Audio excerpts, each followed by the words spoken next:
Hallelujah, hallelujah, hallelujah. Hallelujah. പ്രിയപ്പെട്ടവരെ, ഇന്നത്തെ ചോദ്യം,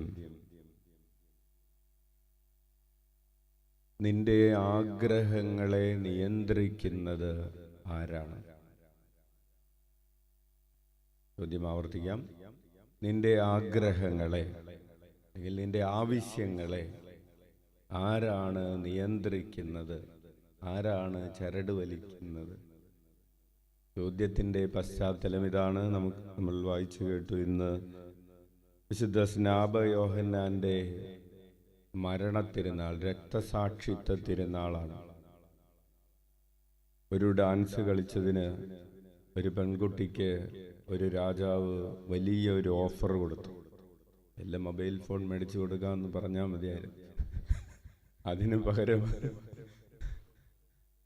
നമ്മളൊക്കെ ഡാൻസ് കളിച്ച് വല്ല നോട്ട് പുസ്തകം കിട്ടും. അപ്പോൾ അതിന് പകരം രാജാവ് പറഞ്ഞു, നീ രാജ്യത്തിൻ്റെ പകുതി തന്നെ ചോദിച്ചാൽ, ഇപ്പം ഡാൻസ് കളിച്ച് അത് തന്നെ തരാമെന്ന് പറഞ്ഞപ്പോൾ ആ കൊച്ചിന് എന്താണ് ചോദിക്കേണ്ടതെന്ന് അറിഞ്ഞുകൂടാ. അങ്ങനെയുണ്ട്, പിള്ളേർക്ക് എന്താണ് വേണ്ടതെന്ന് പിള്ളേർക്ക് അറിഞ്ഞുകൂടാ. അതുകൊണ്ട് മാതാപിതാക്കൾ വേണം അവർക്ക് എന്താണ് വേണ്ടതെന്ന് തീരുമാനിക്കാൻ. കൊച്ചിനോട് നമ്മൾ ചോദിക്കരുത്. 1ാം ക്ലാസ്സിൽ പഠിക്കുന്ന കൊച്ചിനോട് ചോദിക്കുകയാണ്, ഇഡ്ഡലി വേണോ ഉപ്പാവ് വേണോ എന്ന്. അങ്ങനെ ചോദിക്കരുത്. അമ്മ വെച്ചു കൊടുക്കണം, ഇതാണ് നിനക്ക് നല്ലത്, ഇത് നീ ഏത് ഡ്രസ്സ് വേണമെന്ന് കൊച്ചിന് ഇന്ന് ഏതാണ് ഉടുപ്പിടേണ്ടതെന്ന് 2ാം ക്ലാസ്സിൽ പഠിക്കുന്ന കൊച്ചിനോട് ചോദിക്കരുത്. ഇത് അമ്മ എടുത്തു കൊടുക്കണം, ഇതാണ് ഇടേണ്ടതെന്ന് പറയണം. അപ്പോൾ പക്വത പ്രാപിക്കാത്തവരോട് ഓപ്ഷൻ കൊടുത്ത് നിങ്ങൾ തിരഞ്ഞെടുക്കൂ എന്ന് പറഞ്ഞാൽ അവർ പക്വതയില്ലാത്ത തീരുമാനങ്ങൾ എടുക്കും എന്നതിൻ്റെ. അപ്പോൾ അവരെ നിയന്ത്രിക്കുന്ന ചില ഘടകങ്ങൾ സമൂഹത്തിലുണ്ട്. അപ്പോൾ പിറകിൽ നിന്ന് ഒരാൾ നിയന്ത്രിച്ചു. ആ പിറകിൽ നിന്ന് നിയന്ത്രിച്ച ആളുടെ പേര് എന്താണ്? വഞ്ചന എന്നാണ്. മിസ്സിസ് വഞ്ചന. ഹല്ലേലൂയ.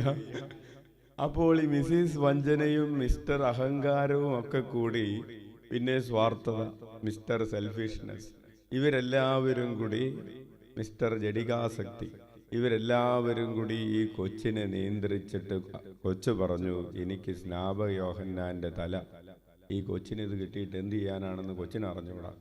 അപ്പോൾ അമ്മ പറഞ്ഞു, തല ചോദിക്കാൻ പറഞ്ഞു. കൊച്ചു പറഞ്ഞു, ഇത്തിരിയും കൂടി അഡീഷണൽ ആയിട്ട് ചേർത്തിട്ട് പറഞ്ഞു, വെള്ളിത്തളികയിൽ വെച്ച്. കൊച്ചിന് വെള്ളിത്തളിക കിട്ടിയാൽ മതി, അമ്മക്കുള്ളതാണ് തല.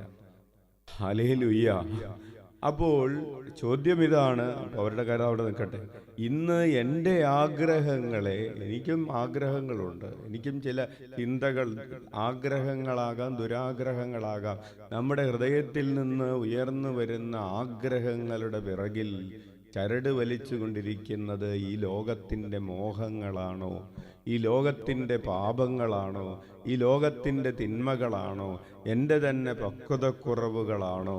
എൻ്റെ ആഗ്രഹങ്ങളുടെ പിറകിൽ ചരട് വലിക്കുന്നത് ആരാണെന്ന് കണ്ടെത്തി ആ ആഗ്രഹത്തിൻ്റെ ചരട് വലിക്കുന്ന ആളുടെ പേര് ഈശോ എന്നാക്കി രൂപാന്തരപ്പെടുത്താൻ വേണ്ടിയാണ് നമ്മൾ ഈ ബലിയർപ്പിക്കുന്നത്. സ്നാപക യോഹന്നാൻ്റെ ആഗ്രഹങ്ങളുടെ ചരട് വലിച്ചത് ഈശോയാണ്, പരിശുദ്ധാത്മാവാണ്. എൻ്റെ ഉള്ളിലെ ആഗ്രഹങ്ങളുടെ ഉറവിടം ഈശോയായി മാറട്ടെ. എൻ്റെ ആഗ്രഹങ്ങളുടെ ഉറവിടം ദൈവസ്നേഹമായി മാറട്ടെ, പരസ്നേഹമായി മാറട്ടെ എന്ന് ആഗ്രഹിച്ചുകൊണ്ട് നമുക്ക് ഈ പരിശുദ്ധമായ ബലിയർപ്പിക്കുമ്പോൾ പ്രാർത്ഥിക്കാം. നമ്മുടെ ഉള്ളിലെ ആഗ്രഹങ്ങളെ, നമ്മുടെ ജഡത്തിൻ്റെ ആസക്തികൾ നിയന്ത്രിച്ച സമയങ്ങളെ ഓർത്ത് അനുദപിക്കുകയും കരങ്ങൾ ഉയർത്തി യേശുനാമം വിളിച്ച് പാപപരിഹാരം ചെയ്യുകയും ചെയ്യാം. ഈശോയേ